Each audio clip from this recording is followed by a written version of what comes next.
Assalamualaikum warahmatullahi wabarakatuh. Alhamdulillahirabbil alamin wa bihi nasta'in wa ala umurid dunya waddin.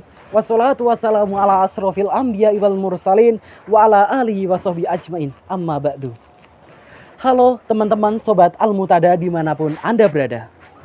Berdasarkan data dari International Diabetes Federation, Indonesia kini menduduki peringkat kelima negara dengan jumlah penderita diabetes terbanyak di dunia. Ini adalah fakta medis yang mengkhawatirkan.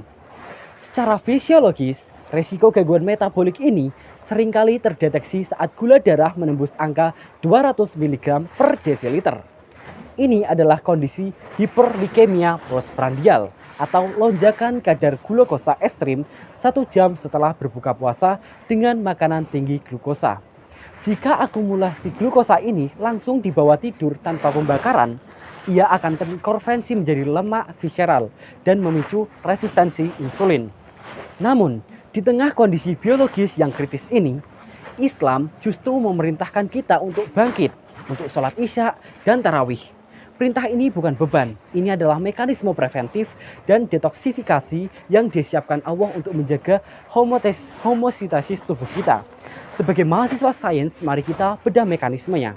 Tubuh kita membutuhkan aktivitas fisik untuk memecah lonjakan glukosa tersebut. Gerakan sholat tarawih yang dilakukan dengan ritme teratur, berdiri, ruku, sujud, secara fisiologi identik dengan prinsip isotonic exercise. Gerakan ini menstimulasi kontraksi otot-otot besar. Kontraksi ini meningkatkan sensitivitas reseptor sel sehingga glukosa dalam darah dapat diserap dan dibakar menjadi energi kinetik tanpa membebani kerja pankreas untuk memproduksi insulin berlebih. Secara medis, tarawih berfungsi menurunkan kadar gula darah sisa berbuka puasa. Jadi, anggapan bahwa tarawih membuat tubuh lelah itu tidak tepat. Justru, tarawih adalah proses metabolik reset untuk mengembalikan keseimbangan sistem pencernaan agar siap berbuka puasa kembali esok hari. Itu dari aspek fisik. Lalu bagaimana dengan neurologi atau kesehatan mental? Generasi Z sering dikaitkan dengan anxiety atau kecemasan berlebih. Ternyata, regulasi emosi ini berkaitan erat dengan gerakan sujud. Dalam hukum fisika fluida, sujud adalah salah satu posisi di mana jantung berada lebih tinggi dari otak. Kondisi ini menyebabkan darah yang kaya akan oksigen mengalir optimal ke kepala melewati gravitasi dan membasi bagian otak depan yang disebut prefrontal cortex. Bagian ini berfungsi sebagai pusat kontrol emosi dan juga logika. Riset neuroscience menunjukkan saat sujud dilakukan dengan tumak ninah, otak tersimulasi untuk memproduksi gelombang alfa. Gelombang yang frekuensi rendah ini diasosiasikan dengan kondisi relaksasi mendalam dan ketenangan jiwa. Jadi, sholat malam atau tahajud bukan sekedar ritual, melainkan mekanisme biologis untuk mereduksi hormon kortisol penyebab stres. Singkatnya, sujud is the scientific proven healing position for your brain. Fakta sains ini berkorelasi dengan apa yang telah disampaikan Nabi Muhammad SAW pada 14 abad tahun yang lalu. Dalam hadis riwayat Tirmidzi, Rasulullah bersabda, "Lakukanlah qiyamul lail, karena itu adalah penghapus dosa dan penolak penyakit dari jasad."